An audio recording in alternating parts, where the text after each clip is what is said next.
बिस्मिल्लाहिर्रहमानिर्रहीम। अस्सलाम वालेकुम dear students, welcome back to the new lecture. तो आज हम इस वीडियो में class 11 chapter number 3 force and motion के न्यूमेरिकल्स करेंगे। कुछ न्यूमेरिकल्स हम इस वीडियो में करेंगे, कुछ न्यूमेरिकल्स हम नेक्स्ट आने वाली वीडियोस में करेंगे। तो इससे पहले हमने इस चैप्टर के शार्ट क्वेश्चंस भी किए हुए हैं, तो अगर आपने वो शार्ट क्वेश्चंस नहीं देखे हैं तो उन लेक्चर्स का, उन शार्ट क्वेश्चंस का जो लिंक है वो आपको डिस्क्रिप्शन बॉक्स के अंदर मिल जाएगा। तो आइए स्टार्ट करते हैं जी आज का topic. So numerical number first है, a helicopter is ascending vertically at the rate of 19.6 metre per second. कहता है कि एक हेलीकॉप्टर है वो ऐसे वर्टिकली ऊपर की तरफ मूव कर रहा है with a velocity of 19.6 metre per second.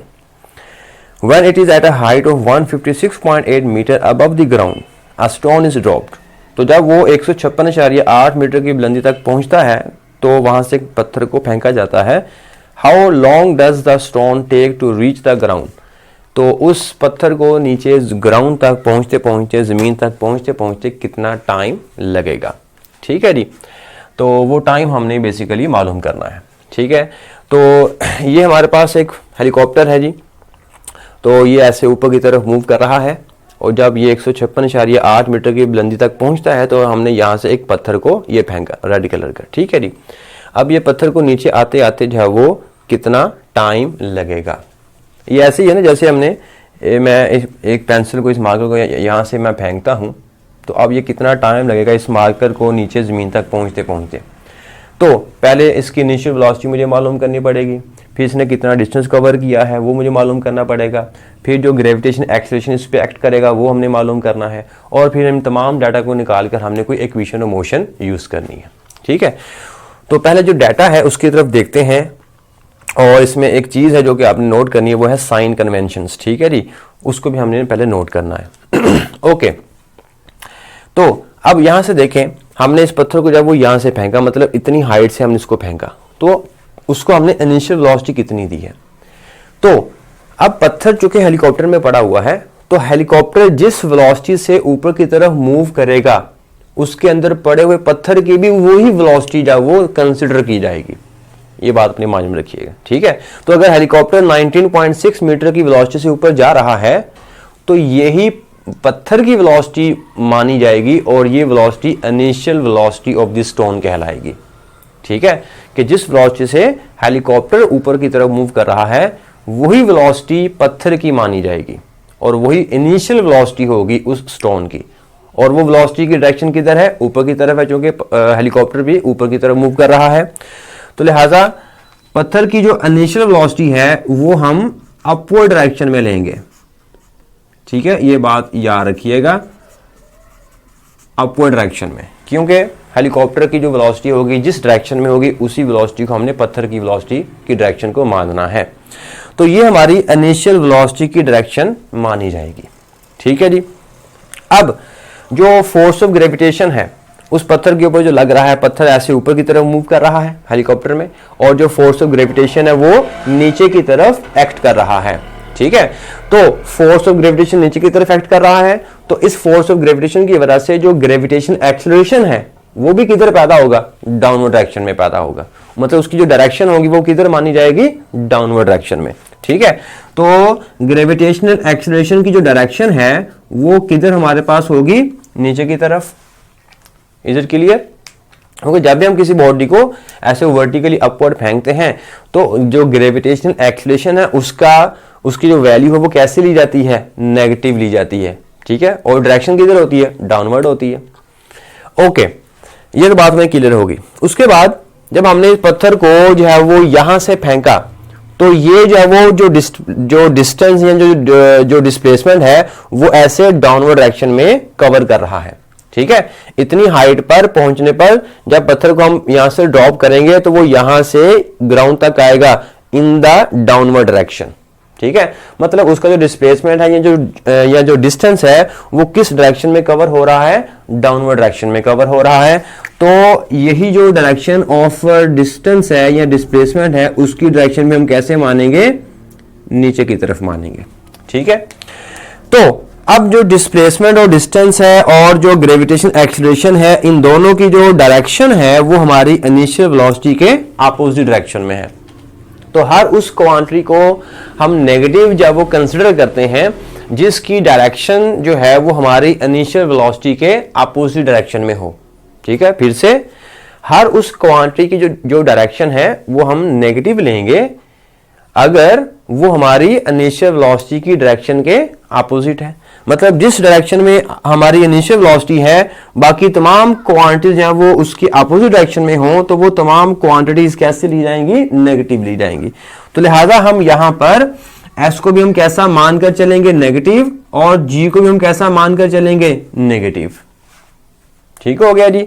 या इसको हम ऐसे भी समझ सकते हैं, देखें ये हमारे पास जो है वो फर्ज करें ये रेफरेंस पॉइंट है, यहाँ पे हम जानते हैं प्लस y है और यहाँ पे माइनस y है। तो अब देखेंगे इनिशियल वेलोसिटी जब वो ऐसे प्लस y की तरफ है और s और g जब वो नेगेटिव y की तरफ है।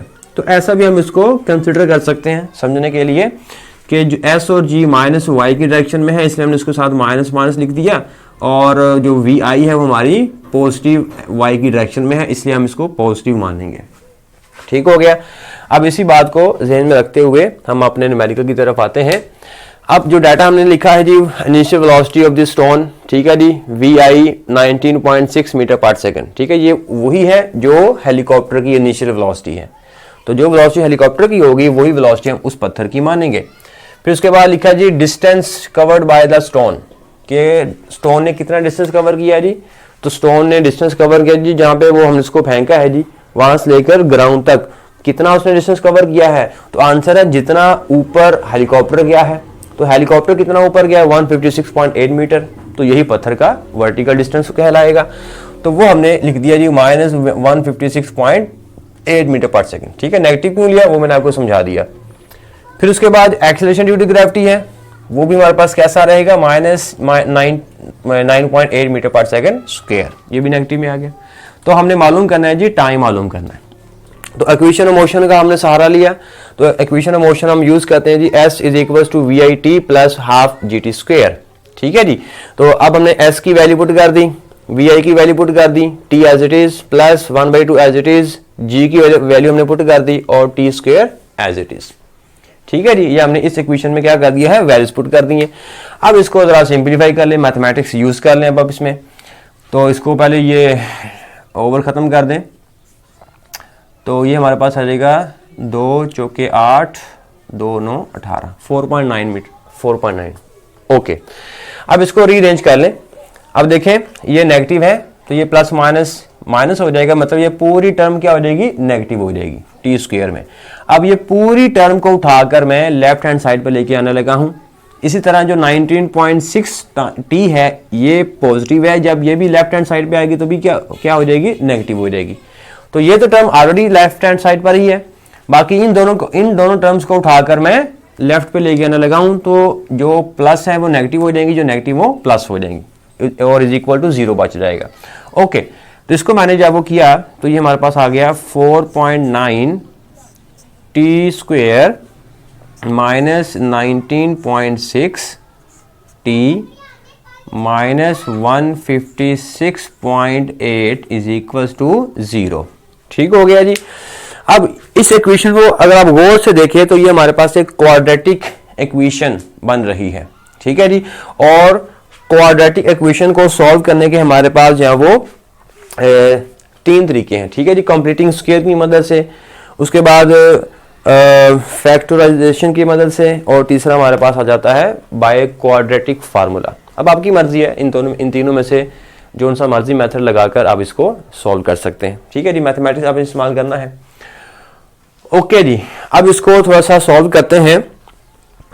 ओके, तो सॉल्व करने के बाद हमारे पास कुछ आंसर कुछ इस तरह से आएगा।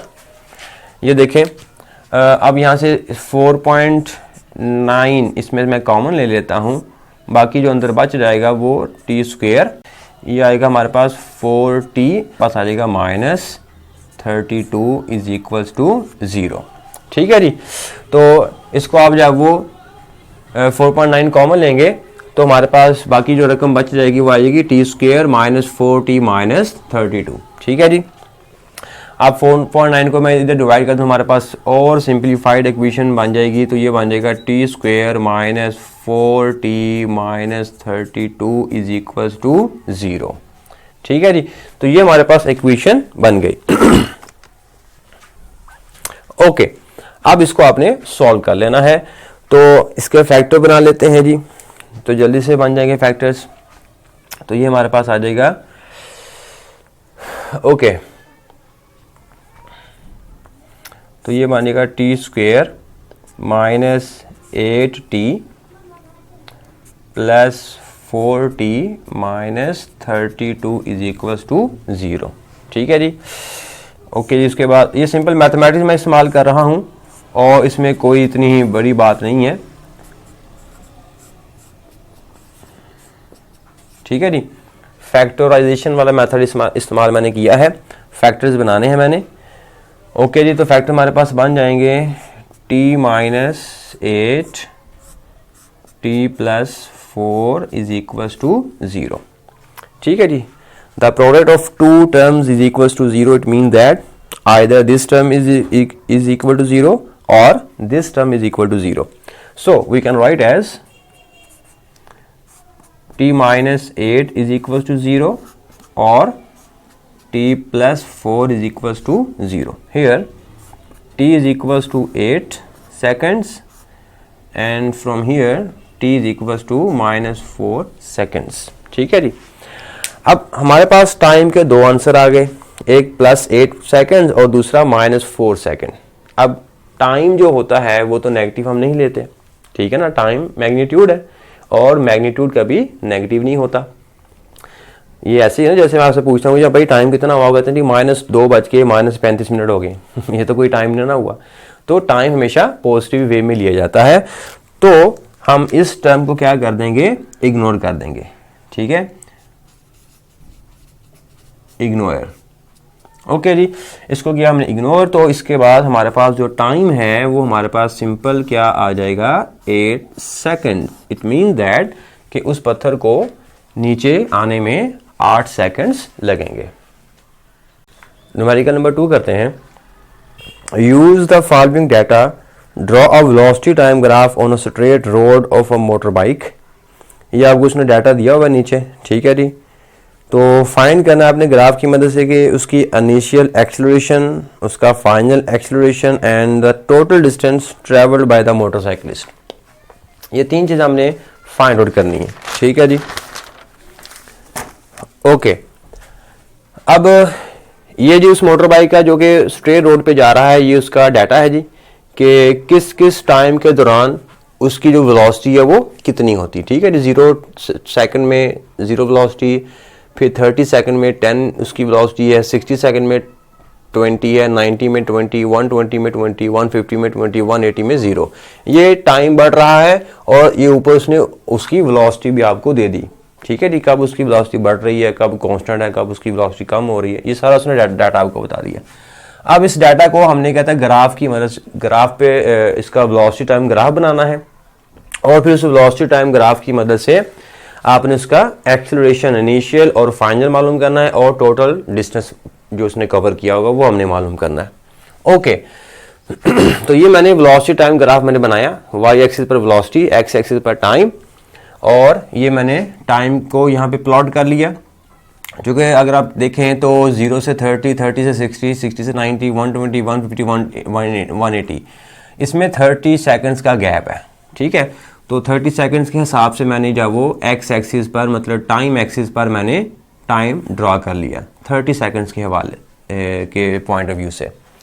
फिर उसके बाद वेलोसिटीज ने आपको दी हुई है 0, 10, 20, 20, 20, 20, 0। तो मतलब मैक्सिमम वेलोसिटी जब वो 20 तक गई है। ठीक है, तो ग्राफ जो है वो मैंने 20 तक बनाया और मैंने 5 सेकंड का मैंने इंटरवल प्लॉट कर दिया। फिर जब वो 0 सेकंड में 0 वेलोसिटी, तो ये वाला पॉइंट मार्क किया जाएगा।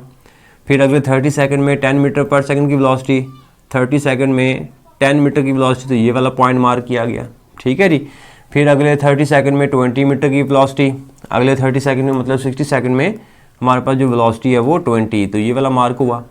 फिर 60 से लेकर 120 तक वेलोसिटी 20 रही, ठीक है। 60 से लेकर 120 तक जो वेलोसिटी है वो कैसी रही, यूनिफॉर्म रही, ठीक है। फिर जब वो 150 के बाद 180 मतलब आखिरी 30 सेकंड में जो वेलोसिटी है वो 20 से 0 हो गई, 20 से 0 की तरफ चली गई, ये 0 पॉइंट, ठीक है जी, 0 की तरफ चली गई। तो इस तरह ये ग्राफ जो है वो प्लॉट हो गया, ठीक है जी।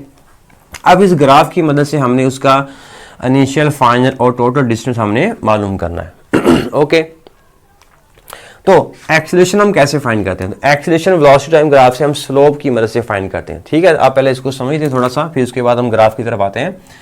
देखिए ये हमारे पास अगर वेलोसिटी टाइम ग्राफ है, वेलोसिटी टाइम ग्राफ, तो ये हमारे पास एक ग्राफ है, हमने इसका स्लोप मतलब एक्सेलरेशन फाइंड आउट करना है। क्या फाइंड करना है? एक्सेलरेशन। तो एक्सेलरेशन जो है वो स्लोप की मदद से फाइंड किया जाता है। अब स्लोप का फार्मूला क्या होता है? तो मैंने जनरल फार्मूला बताया है कि जनरल फार्मूला क्या होता है कि vertical distance over horizontal distance, ये याद रखने का आसान तरीका है, ठीक है जी। तो इस लाइन का वर्टिकल डिस्टेंस ले लें, मतलब तो वर्टिकल डिस्टेंस हम यहां से लेंगे, यहां से लेकर यहां तक, मतलब ये आ गया इसका वर्टिकल डिस्टेंस इतना, ठीक है। वाई एक्सिस वर्टिकल डिस्टेंस कहलाएगा और एक्स एक्सिस हॉरिजॉन्टल डिस्टेंस कहलाएगा। तो वर्टिकल डिस्टेंस कितना होगा? ये जो मैं डॉटेड लाइन मैंने ड्रॉ की है, तो ये डॉटेड लाइन है वो कहां से कहां तक है? ये यहां से तकरीबन यहां पे बनती, ठीक है। यहां वाला ये वाला पॉइंट बनता है और ये वाला पॉइंट ये बनता है, मतलब ये वाला आपका वर्टिकल डिस्टेंस कहलाएगा, ठीक है जी। तो ये वो वर्टिकल डिस्टेंस। उसके बाद इसी ग्राफ का इसका नाम है, मैं फर्ज करें मैं ओ ए कह देता हूं, तो ओ ए का जो वर्टिकल डिस्टेंस है वो हमारे पास कितना आएगा? इतना आएगा। और इसका जो हॉरिजॉन्टल डिस्टेंस है वो कितना आएगा? वो ये वाला आएगा, ठीक है जी। तो यहां से लेकर यहां तक ये इसका कहलाएगा हॉरिजॉन्टल डिस्टेंस, और यहां से लेकर यहां तक ये इसका कहलाएगा वर्टिकल डिस्टेंस। तो वर्टिकल डिस्टेंस को हॉरिजॉन्टल डिस्टेंस पे हम डिवाइड कर देंगे तो हमारे पास क्या आ जाएगा? उस ग्राफ का स्लोप आ जाएगा, ठीक है जी। तो इस तरह हम स्लोप फाइंड आउट कर लेंगे, ये बात याद रखिएगा। अब क्योंकि ये स्लोप जो इंक्रीजिंग स्लोप है, बढ़ता हुआ स्लोप है, ये पॉजिटिव होगा, तो ठीक है जी। ये इसका फाइनल पॉइंट है, ये इसका इनिशियल पॉइंट है। अगर ग्राफ ऐसा हो, ठीक है, ये हमारे पास ग्राफ ऐसा हो, इसका स्लोप हमने निकालना है, तो अगेन स्लोप तो हम ऐसे निकालेंगे, vertical distance over horizontal distance, ठीक है। इसका वर्टिकल डिस्टेंस कहां से कहां तक होगा? यहां से लेकर यहां तक, ये इसका होगा वर्टिकल डिस्टेंस सारा, ठीक है जी। ये होगा वाई एक्सिस ये वाला, और इसका जो हॉरिजॉन्टल डिस्टेंस है वो यहां से लेकर यहां तक, ये इतना होगा, तो ये हमारे पास आएगा एक्स, यहां से लेकर यहां तक, ठीक है।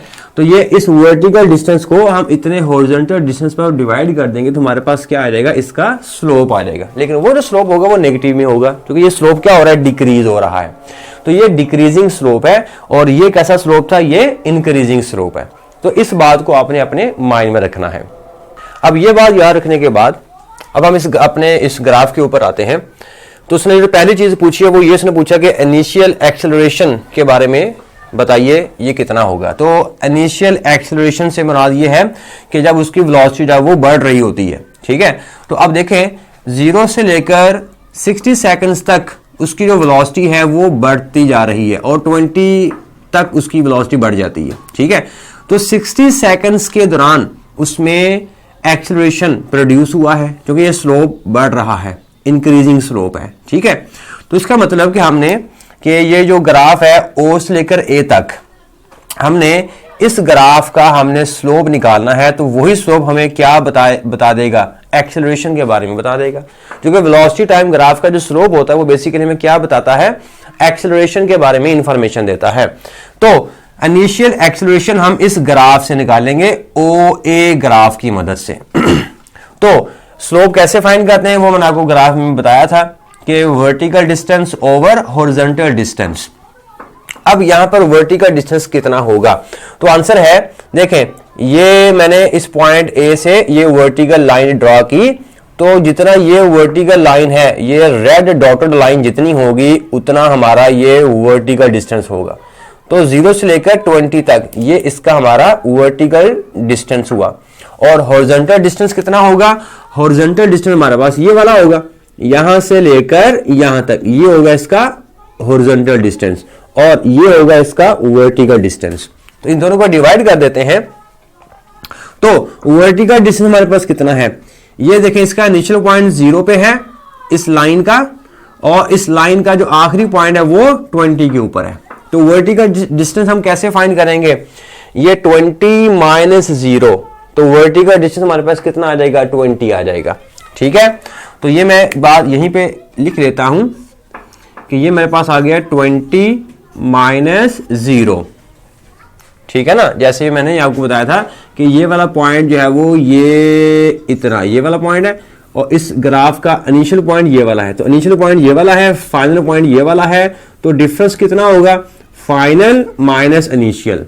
ठीक है, यही बात मैंने यहां पे लिखी है। तो ये हमारे पास फाइनल पॉइंट है 20 और इनिशियल पॉइंट कितना है 0, तो 20 माइनस 0 ये हमारे पास आ जाएगा vertical distance, that is y। ठीक है, उसके बाद हॉरिजॉन्टल डिस्टेंस फाइंड आउट करेंगे। तो हॉरिजॉन्टल डिस्टेंस में भी अपने यही फॉर्मूला इस्तेमाल करना है कि यहां से लेकर यहां तक ये हमारा होगा फाइनल पोजीशन, ये हमारी होगी इनिशियल पोजीशन। तो फाइनल 60 पे है, इनिशियल 0 पे है, तो डिफरेंस कितना होगा 60 माइनस 0। ठीक है जी, तो सिंपल हमारे पास क्या आ जाएगा 20/60। ठीक है जी, 1/3। तो 1/3, तो 1/3 हमारे पास कितना होता है, तो ये हमारे पास आ जाएगा 0.33 मीटर पर सेकंड स्क्वायर। हाँ जी, यहां तक क्लियर हो गया। तो ये हमारे पास आ गया इनिशियल एक्सेलरेशन। एक्सेलरेशन इनिशियल बराबर है 0.33 मीटर पर सेकंड स्क्वायर। तो ये इसने पहली बात पूछी थी कि उस मोटर बाइक का इनिशियल एक्सेलरेशन फाइंड आउट करें। ओके, अब हम फाइंड आउट करेंगे फाइनल एक्सेलरेशन। तो फाइनल एक्सेलरेशन हमारे पास होगा लास्ट इंटरवल में, जब उसकी वेलोसिटी डिक्रीज हो रही होगी। तो उसकी वेलोसिटी डिक्रीज कहां पर हो रही है, ठीक है जी, 150 सेकंड से 180 सेकंड्स के दौरान, इतने टाइम के दौरान उसकी वेलोसिटी क्या हो रही है, डिक्रीज हो रही है। तो बेसिकली हमने इस ग्राफ का अब हमने स्लोप निकालना है, और वही स्लोप हमें क्या बता देगा, एक्सेलरेशन के बारे में इंफॉर्मेशन दे देगा। अब ये वाला जो ग्राफ है, ये वाला जो स्लोप है वो दूसरी पिक्चर के जैसा, ये वाला। ठीक है, again vertical distance over horizontal distance. इसमें जो इनिशियल और फाइनल पॉइंट वो कौन सा, वो याद रखिएगा, ये इसका होगा इनिशियल पोजीशन पॉइंट, और ये वाला हमारे पास होगा फाइनल पॉइंट। ठीक है जी, तो अब जो लाइन BE है, तो BE लाइन का हमने स्लोप फाइंड आउट करना है।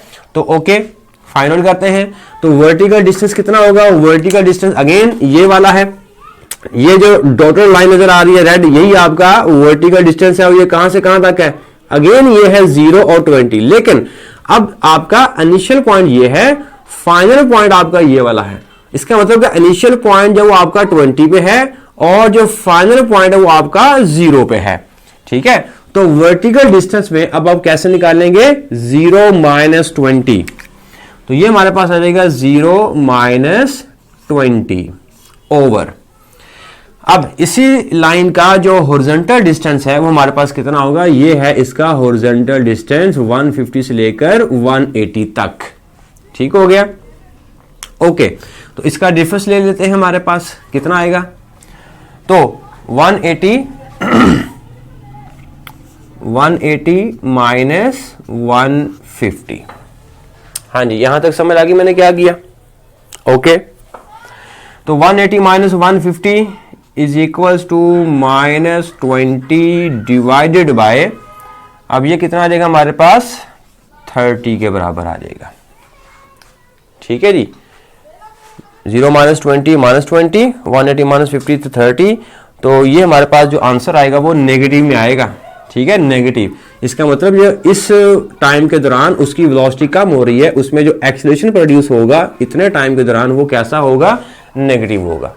अब इन दोनों को डिवाइड करते हैं, तो डिवाइड करने के बाद हमारे पास आंसर आएगा 0.67 minus 0.67 metre per second square. तो ये हमारे पास आ गया जी उसका final acceleration -0.67 metre per second square. तो ये आ गया जी उसका फाइनल एक्सेलरेशन। दो बातें हो गई। तीसरी बात उसने पूछी थी कि उसका जो टोटल डिस्टेंस है वो हम कैसे फाइंड आउट करेंगे। तो टोटल डिस्टेंस के लिए क्या तरीकाकार होता है? टोटल डिस्टेंस के लिए ये तरीकाकार होता है कि जो ग्राफ होता है उस ग्राफ के अंदर जितना भी एरिया होता है उस एरिया को हम किसी तरह से कैलकुलेट कर लें और वही एरिया हमें क्या बता देगा, उस बॉडी का कवर किया गया डिस्टेंस बता देगा। ओके, अब हमारे पास जो ग्राफ है वो कौन सा है? वो ग्राफ हमारे पास है OABE। ये जो ब्लैक लाइन आपको नजर आ रही है हमारा ग्राफ है। इस ग्राफ के अंदर जो एरिया है वो एरिया अगर हम निकाल लें तो हमारा वो डिस्टेंस आ जाएगा। अब इस पूरे एरिया को हम 3 पार्ट्स के अंदर जो है वो डिवाइड कर देते हैं। ठीक है, पहले देखें यहां से लेकर यहां तक और ये मतलब ये हमारे पास एक राइट एंगल ट्राइंगल बन रही है, ये हो गई। उसके बाद ABCD, तो AB ये वाली जो आपको नजर आ रही है रेक्टेंगल, ये आपके पास एक तस्वीर बन गई। उसके बाद ये आखिरी हमारे पास क्या बनेगी, एक राइट एंगल ट्राइंगल बन गई। तो इसमें 2 राइट एंगल ट्राइंगल्स हैं और एक हमारे पास क्या है, रेक्टेंगल है। तो अगर हम इन दोनों राइट एंगल ट्राइंगल्स का एरिया और इस रेक्टेंगल का एरिया, तीनों के एरियाज को अगर हम ऐड कर दें तो हमारे पास क्या आ जाएगा, उस पूरे ग्राफ का एरिया आ जाएगा। और वो पूरे ग्राफ का एरिया हमें क्या बताएगा, डिस्टेंस के बारे में बताएगा। तो डिस्टेंस के लिए आपने एक लाइन याद रखनी है कि एरिया अंडर द ग्राफ बराबर होता है डिस्टेंस के। ठीक है, ये बात आपने याद रखनी है, एमसीक्यूज के लिए भी आपने याद रख लेनी ये बात। ओके, तो टोटल डिस्टेंस फाइंड आउट करने के लिए हमें एरिया चाहिए। सो एरिया ऑफ, एरिया किस किस का, OCA का, OCA प्लस एरिया ऑफ किसका, ABCD। तो ABCD प्लस एरिया किसका, BDE का। तो ये हमारे पास आ जाएगा BDE। तो अगर हम इन तीनों के एरियाज को फाइंड आउट कर लें तो हमारे पास टोटल डिस्टेंस आ जाएगा। ठीक है जी, तो टोटल डिस्टेंस S बराबर होगा एरिया ऑफ रेक्टेंगल। तो एरिया ऑफ रेक्टेंगल कैसे निकालते हैं, 1/2 बेस इंटू हाइट। ठीक है, 1/2 बेस इंटू हाइट। बेस क्या होगी हमारे पास, ये हमारे पास बेस है OC, O से लेकर C तक ये बेस है। और हाइट क्या होगी, हाइट ये वाली है, ये जो डॉटेड लाइन नजर आ रही है ये आपकी हाइट है AC। ठीक है जी, तो हमारे पास फार्मूला होता है 1/2 मल्टीप्लाई बाय बेस है OC मल्टीप्लाई बाय AC, इसकी हाइट है, प्लस उसके बाद एरिया ऑफ रेक्टेंगल। तो रेक्टेंगल का एरिया हमारे पास क्या होता है, लेंथ इंटू विड्थ होता है। तो ये एरिया आ जाएगा किसका, रेक्टेंगल का। तो लेंथ आप जिसको मर्जी ले ले। लेंथ अगर मैं AC लेंथ कर दूं और AB विड्थ कर दूं, या AB को लेंथ बोल दूं, AC को विड्थ बोल दे, तो बात एक ही है, मतलब लंबाई ज़रब चौड़ाई, सिंपल तरीका। तो लंबाई अगर मैं AC को लंबाई ले लेता हूं, AC लंबाई और AB क्या हो जाएगी, चौड़ाई हो जाएगी। तो ये एरिया आ जाएगा, प्लस तो अगेन हमारे पास एक राइट एंगल ट्राइंगल है। तो राइट एंगल ट्राइंगल का एरिया हम कैसे फाइंड करते हैं, 1/2 बेस हमारे पास क्या होगी, ये DE बेस है और ये हमारे पास होगी इसकी हाइट, BD हाइट है। तो BD हाइट है और DE विड्थ है, लंबाई ज़रब चौड़ाई, सॉरी बेस इंटू हाइट। तो बेस हमारे पास है DE, तो DE बेस हो गई और हाइट कितनी है इसकी, BD। तो ये हमारे पास आ जाएगी BD हाइट आ जाएगी। अब इसमें सारी वैल्यूज पुट कर देंगे तो हमारे पास डिस्टेंस किसके बराबर, एरिया किसके बराबर आ जाएगा, डिस्टेंस के बराबर आ जाएगा। तो डिस्टेंस हमारा बराबर होगा, बस वैल्यूज पुट करनी है 1/2 और बाद में आपने इसको कैलकुलेट कर लेना है। OC कितना है, OC हमारे पास कितना है, 60 - 0, तो 60 आ जाएगा। और हाइट इसकी कितनी है, ये इसकी हाइट है 20 के बराबर। तो 60 इंटू 20, तो 60 इंटू 20 प्लस, अब उसके बाद लेंथ इंटू विड्थ, तो लेंथ मैंने इसको माना हुआ था, AC लेंथ है, तो AC हमारे पास किसके बराबर है, 20 के बराबर है, 0 20 0 20, ठीक है जी। उसके बाद ये AB इसकी विड्थ है, और विड्थ किसके बराबर है, विड्थ इसके बराबर है 150 और 60, तो 150 माइनस 60 कर देंगे तो हमारे पास क्या आ जाएगी, विड्थ आ जाएगी, और ये हमारे पास क्या आ जाएगी, लेंथ आ जाएगी, ठीक है जी। तो लेंथ हमारे पास आएगी 20 और विड्थ हमारे पास कितनी आ जाएगी तो 150 माइनस 60 90 आ जाएगा, ठीक है, यस। तो ये हमारे पास आ जाएगा 90 प्लस, उसके बाद एरिया है अगली ट्रायंगल का, तो वो हमारे पास एरिया है बेस इंटू हाइट, बेस है 180 माइनस 150, यहां से बेस निकलेगी, और हाइट कितनी आएगी, ये होगी हाइट, और ये हाइट किसके बराबर है, 20 के बराबर है, ठीक है। तो ये आ जाएगा हमारे पास 1/2 multiply by 30 multiply by 20, okay जी। अब इन सब को आप सिंप्लीफाई करेंगे, सॉल्व करेंगे, तो हमारे पास इसका जो आंसर आएगा वो आएगा 2700 metres. So this is our required answer. इसको आप किलोमीटर में भी लिख सकते हैं, तो S बराबर होगा 2.7 kilometres. So this is our required answer. Numerical number 3 करते हैं। A proton moving with speed of 1 into 10 की power 7 metre per second passing through a 0.020 centimeter thick sheet of paper and emerges with the speed of 2 into 10 की power 6 metre per second. Assuming uniform deceleration, find retardation and time taken to pass through the paper। तो question उसका ये है कि एक proton है, वो एक पेपर शीट में से वो पास करता है, ठीक है जी। तो बताना ये है कि जब वो शीट के एक तरफ से इमर्ज एंटर होता है और दूसरी तरफ से वो इमर्ज हो जाता है, तो उसमें कितना रिटार्डेशन पैदा होता है, ठीक है। क्योंकि उसकी जो वेलोसिटी होती है अंदर दाखिल होने की वो ज़्यादा होती है, जब वो यहाँ से बाहर निकलता है तो उसकी वेलोसिटी कम हो जाती है। तो वेलोसिटी में कमी आती है, मतलब उसमें नेगेटिव एक्सेलरेशन प्रोड्यूस हुआ होगा। तो अब हमने वो नेगेटिव एक्सेलरेशन मतलब रिटार्डेशन हमने मालूम करना है, ठीक है जी। और दूसरी बात हमने मालूम करनी है कि वो इस शीट में कितनी देर तक रहता है, कि जब वो शीट के एक सिरे से एंटर होकर दूसरे सिरे से वो निकलता है तो शीट के अंदर वो कितनी देर तक वो रहता है, ट्रेवल करता है, वो टाइम हमने मालूम करना है, ठीक है जी। ओके, तो यही बात जब वो हमने डाटा में लिखी है कि उसकी हमें इनिशियल वेलोसिटी दी गई है, ठीक है, कि ये हमारे पास एक शीट है, पेपर शीट है, इसमें प्रोटॉन जब वो एंटर हो रहा है और एंटर होने की जो वेलोसिटी है वो आपको दी गई है 1 × 10⁻⁷। उसके बाद वो शीट से बाहर जब निकलता है तो उसकी फाइनल वेलोसिटी है 2 × 10⁻⁶ मीटर पर सेकंड, ठीक है। तो 10⁻⁷ और 10⁻⁶ वेलोसिटी में कमी आई है, मतलब उसमें रिटार्डेशन पैदा होगा। तो उसके बाद अब ये जो शीट है इसकी जो थिकनेस है वो है 0.02 सेंटीमीटर। तो जितनी उसकी थिकनेस है उतना ही वो डिस्टेंस भी कवर करेगा, जितनी उसकी मोटाई होगी। अगर इतनी मोटाई है तो यहां से यहां तक आने में ये जो जितनी उसकी थिकनेस है यही उसका डिस्टेंस कहलाएगा। अगर थिकनेस ज्यादा है तो यहां से लेके यहां तक आने में ये जो डिस्टेंस कवर किया है यही उसकी थिकनेस है और यही उसका डिस्टेंस है, ठीक है।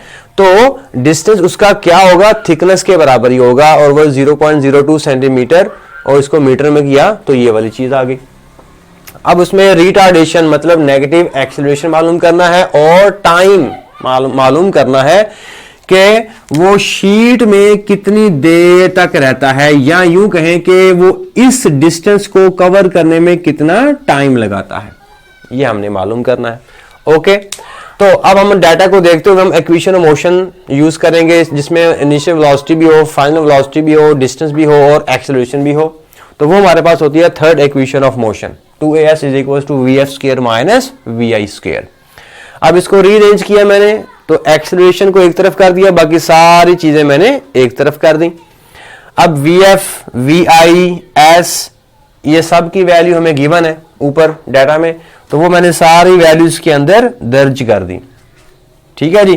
तो पुट करने के बाद ऊपर वाली रकम को मैंने सॉल्व किया तो ये आंसर आएगा -96 10 की पावर 12, और नीचे वाली रकम को मैंने सॉल्व किया तो हमारे पास आएगा 0.04 10 की पावर -2। ठीक है जी। अब इसको फर्दर आप डिवाइड करेंगे। ठीक है, इस टर्म को आप डिवाइड करें, ये आप कैलकुलेशन काइंडली लाजमी कर लीजिएगा। ठीक है, इन दोनों को आपने इन दोनों का डिफरेंस लेना है, इनको माइनस करने के बाद ये आंसर आना चाहिए, और नीचे जो दो टर्म आपको नजर आ रही हैं इनको मल्टीप्लाई करने के बाद आपका आंसर ये वाला आना चाहिए। अब इन दोनों को डिवाइड करेंगे तो डिवाइड करने के बाद हमारे पास जो फाइनल आंसर आएगा वो ये वाला होगा, 2410 की power 14 metre per second square का एक्सेलरेशन आएगा, और वो कैसा रहेगा, नेगेटिव आएगा।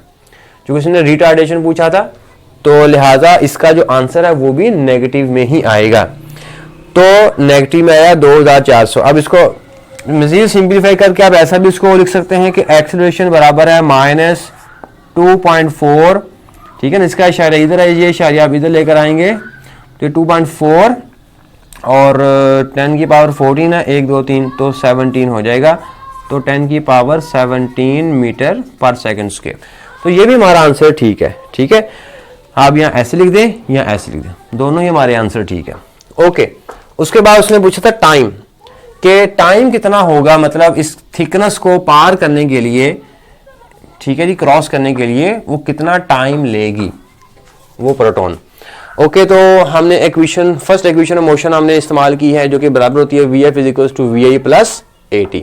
अब इसमें हमें T निकालना है। ठीक है, तो T को मैंने एक साइड पे कर लिया, बाकी सारी चीजें मैंने एक तरफ कर दी। तो एक तरफ करने के बाद मैंने VF की, VI की और A की, ये मैंने तमाम वैल्यूज दर्ज कर दी, पुट कर दी। ऊपर वाले रकम को मैंने माइनस किया तो ये वाला आंसर आ गया -8 10 की पावर 6, और नीचे वाले रकम को मैंने वैसे का वैसे लिख दिया। ठीक है जी। अब इसको आप फर्दर आप डिवाइड करेंगे तो डिवाइड करने के बाद ये माइनस माइनस कैंसिल हो जाएगा, और इन दोनों को डिवाइड करेंगे तो हमारे पास आंसर आएगा 3.33 × 10 की पावर -11 सेकंड। मतलब इतना टाइम लगेगा उसको ये शीट अबूर करने में। ठीक है जी, या इतना डिस्टेंस जो कि 0.02 सेंटीमीटर का डिस्टेंस है, इतना डिस्टेंस कवर करने के लिए उसको इतना टाइम लगेगा। ओके जी, न्यूमेरिकल नंबर 4 करते हैं। Two masses M1 and M2 are initially at rest with the spring compressed between them। कहता है कि हमने दो मैसेज M1 और M2 को हमने एक कंप्रेस्ड स्प्रिंग के साथ जो है वो बांध कर रखा हुआ है जो कि इनिशियली रेस्ट पर है। ठीक है, what is the ratio of the magnitude of their velocities, उनकी वेलोसिटी के मैग्नीट्यूड्स के दरमियान जो रेशियो है वो आप कहता है क्या होगी after the spring has been released. जब हम स्प्रिंग को रिलीज कर देंगे तो वो किसी ना किसी वेलोसिटी से मूव करेंगे, तो वो वेलोसिटीज के दरमियान जो रेशियो है वो हमने मालूम करनी है। ओके, तो ये हमारे पास सिचुएशन है कि इनिशियली जब वो स्प्रिंग कंप्रेस्ड है और वो ऑब्जेक्ट्स जो हैं वो रेस्ट में हैं, तो अगर वो रेस्ट में है तो इन दोनों की जो इनिशियल वेलोसिटीज हैं वो क्या होंगी, वो 0 होंगी। ठीक है, और जब हम उसको रिलीज करेंगे तो वो क्या होगा, वो दोनों मैसेज अपने अपने डायरेक्शन में, अपोजिट डायरेक्शन में क्या करेंगे, वो मूव करेंगे with V1 prime and V2 prime velocities के साथ। V1 प्राइम M1 की वेलोसिटी और V2 प्राइम M2 की वेलोसिटी। ओके जी, तो अब हम इसमें गिवन डाटा में क्या लिख सकते हैं, गिवन डाटा में लिख दें जी मैसेज में पता है और वेलोसिटीज का पता है। ठीक है, तो मैसेज में हम क्या लिखेंगे, पहली बॉडी का मास और दूसरी बॉडी का मास, जनरल बात पूछी गई, चलिए यही लिख लेते हैं।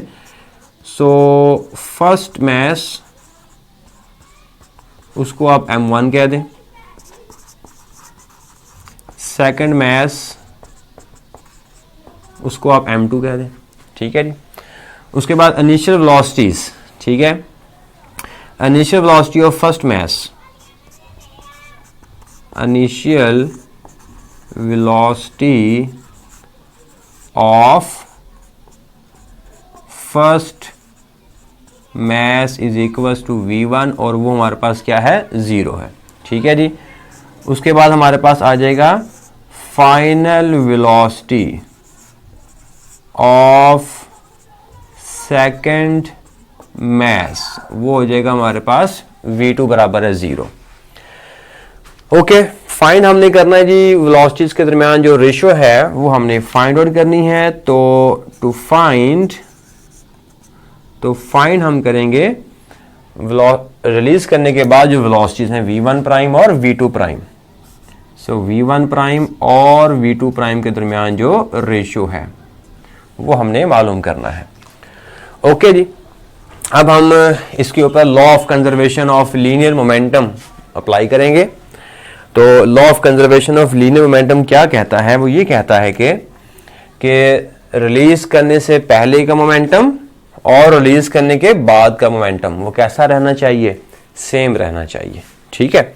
अच्छा, एक और बात आपने यहाँ पे याद रखनी है कि जब हम इसको रिलीज करेंगे तो रिलीज करने पर ये दोनों ऑब्जेक्ट्स अपोजिट डायरेक्शन में मूव कर रहे हैं।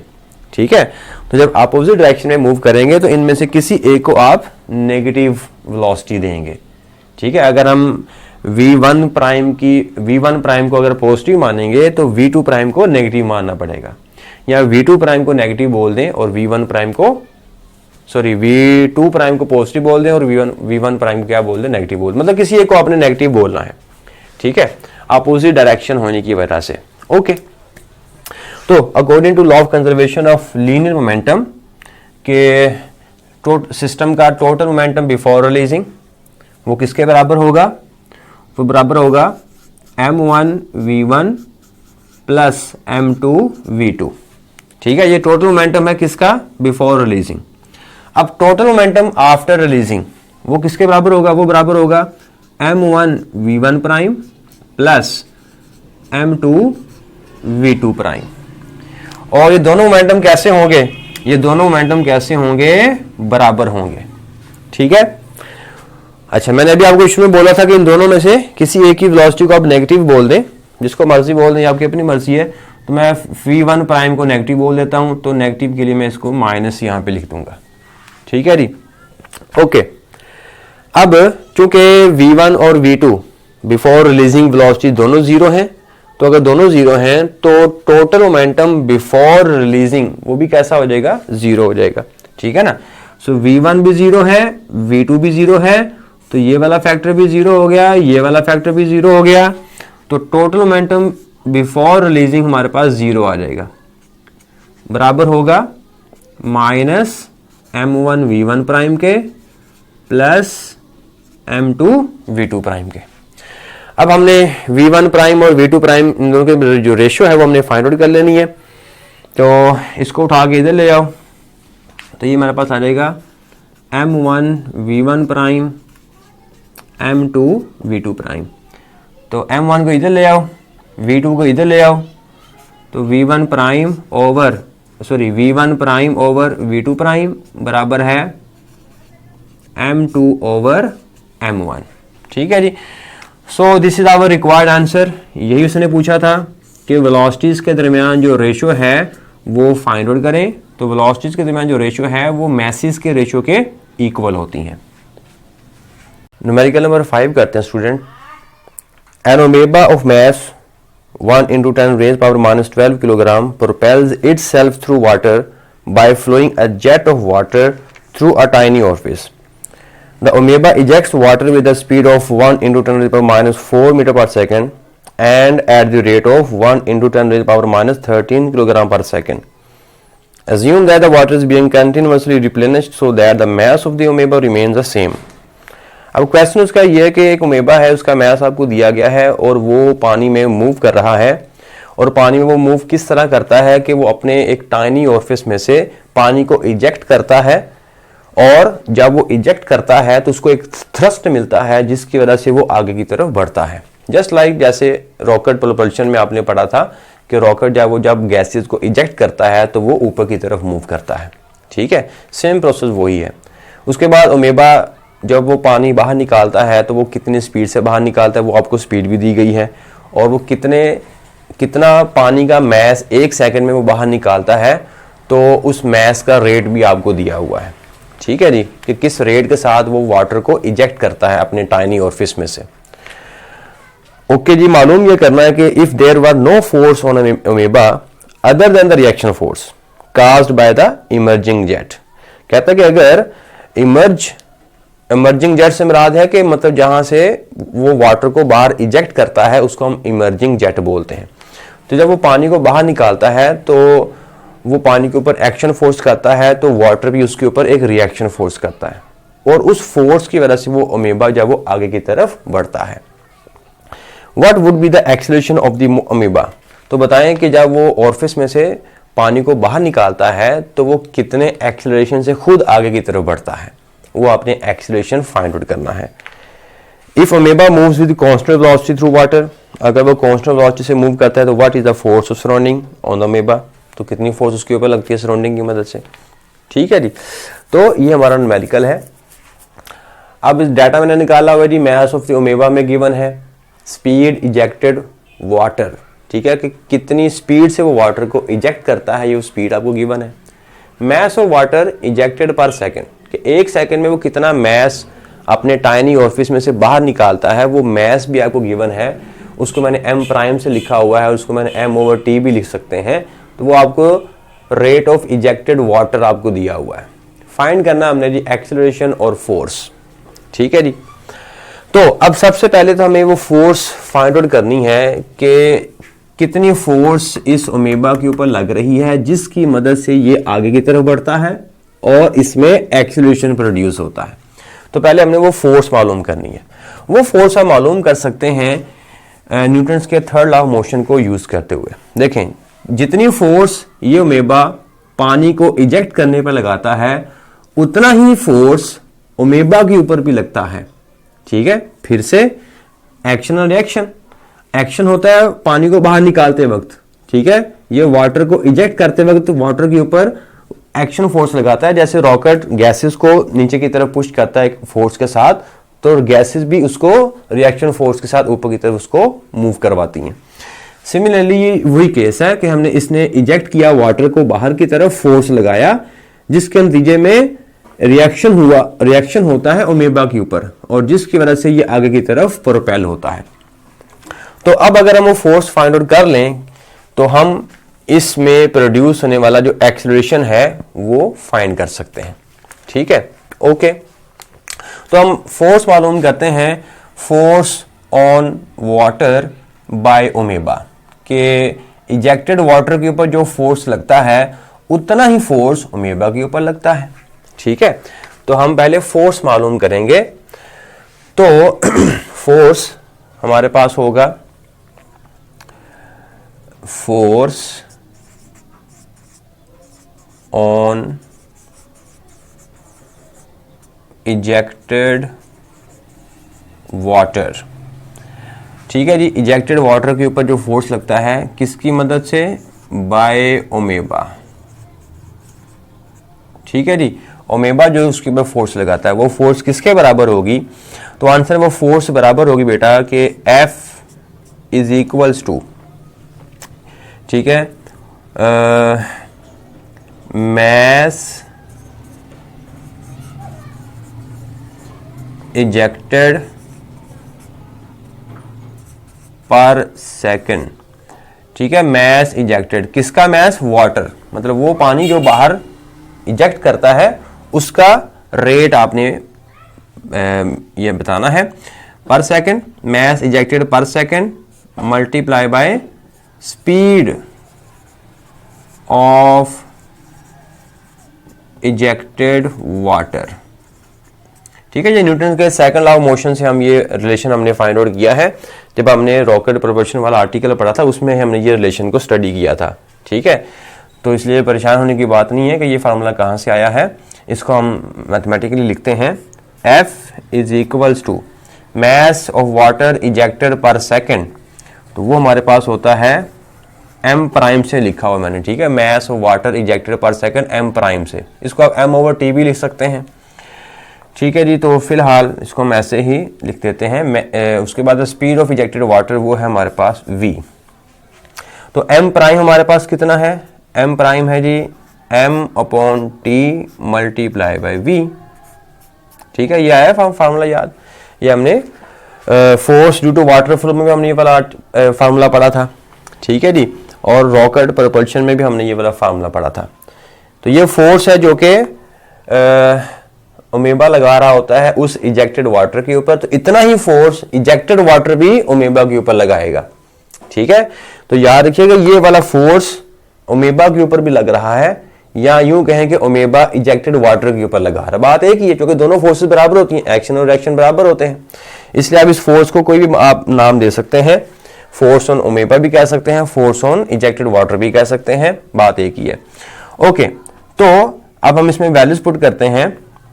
तो वैल्यूज पुट करने के बाद m/t ये आपको दिया हुआ है 1 × 10⁻⁻13 1 × 10⁻⁻13 multiply by speed of the ejected water, वो आपको दी हुई है 1 × 10⁻⁴, ठीक है जी। अब इस सब को आप मल्टीप्लाई करते हैं, तो मल्टीप्लाई करने के बाद मैं डायरेक्ट आंसर लिख देता हूं, तो हमारे पास आंसर आएगा वो कुछ इस तरह का आएगा 1 × 10⁻⁻17 और यूनिट हमारे पास क्या होगा, न्यूटन। तो ये वो फोर्स आ गई, कौन सी फोर्स आ गई, जो ओमेबा इजेक्टेड वाटर के ऊपर लगाता है या इजेक्टेड वाटर रिएक्शन के तौर पर ओमेबा के ऊपर फोर्स लगाता है, ठीक है। ये वो फोर्स हमारे पास आ गई। अब जब इतनी फोर्स ओमेबा के ऊपर लगती है, ठीक है, तो ये ओमेबा क्या करता है, आगे की तरफ प्रोपेल्ड होता है विद सम एक्सेलरेशन। तो वो एक्सेलरेशन हमने फाइंड आउट करना है। तो according to Newton second law of motion, second law of motion से हम इसका एक्सेलरेशन ड्यू टू फोर्स हम फाइंड कर सकते हैं। तो वो हमारे पास होता है second law of motion F = ma, ठीक है जी, F =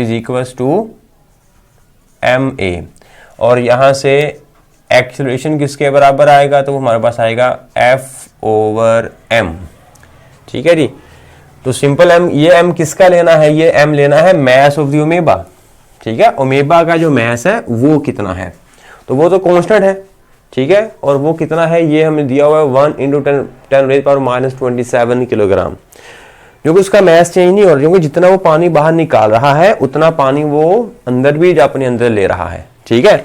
ये देखें, जितना वाटर वो इजेक्ट करता है उतना ही वाटर जब वो इन भी करता है, ताकि उसका जो मैस है वो सेम रह सके। उसने स्टेटमेंट के अंदर उसने बोला भी हुआ है रिप्लेनिश, ठीक है, water is being continuously replenished, ताकि वो दोबारा उसका जो वाटर है वो मसलसल उसके ऊपर भरता रहे उसके अंदर, ताकि उसका जो मैस है वो सेम रह सके।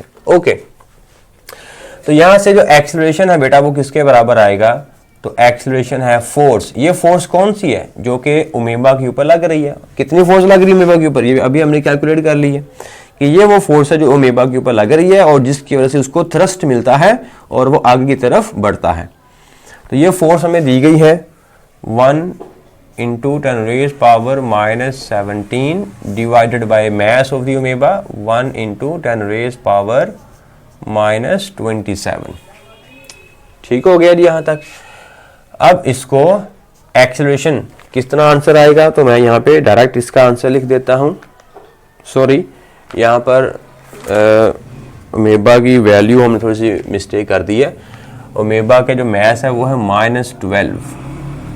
-12 है यहाँ पर, ठीक है। ये थोड़ा सा आपने याद रख लेना है, -12। ओके, अब ये हमने इसको आप सॉल्व करेंगे तो हमारे पास जो आंसर आएगा 1 × 10⁻⁻5 मीटर पर सेकंड स्क्वायर। तो इतना उसमें एक्सेलरेशन जो है वो प्रोड्यूस हो रहा है, -5 मीटर पर सेकंड। तो ये हमारा रिक्वायर्ड आंसर आ गया। ये उसने पूछा था कि कितने एक्सेलरेशन से वो ओमेबा जब वो मूव करता है, और उसने दूसरा पॉइंट पूछा था कि अगर ओमेबा जब वो कंटिन्यूअसली वाटर में मूव करता है तो सराउंडिंग वाटर जब उसके ऊपर कितनी फोर्स लगाता है। अगर वो कंटिन्यूअसली मूव करता है तो कंटिन्यूअसली मूव करने से मुराद ये है कि उसके ऊपर सिर्फ और सिर्फ फोर्स इजेक्टेड वाटर के थ्रू लग रहा है। अगर सराउंडिंग भी फोर्स लगा रहा होता तो इसका जो एक्सेलरेशन है वो क्या हो रहा होता, वो चेंज हो रहा होता है। तो कंटिन्यूअसली मूव करने से मुराद ये है कि इसके ऊपर एक कंटिन्यूअसली फोर्स लग रहा है, और वो जो फोर्स लग रहा है वो इजेक्टेड वाटर इसके ऊपर लगाता है। ठीक है, तो इजेक्टेड वाटर कितनी फोर्स लगाता है वो हमने कैलकुलेट कर लिया था, वो ये वाली फोर्स थी। ठीक है, तो एक्सीलरेशन हमारे पास इतना आ गया, और जो फोर्स उसके ऊपर लगता है वो बेसिकली यही होती है।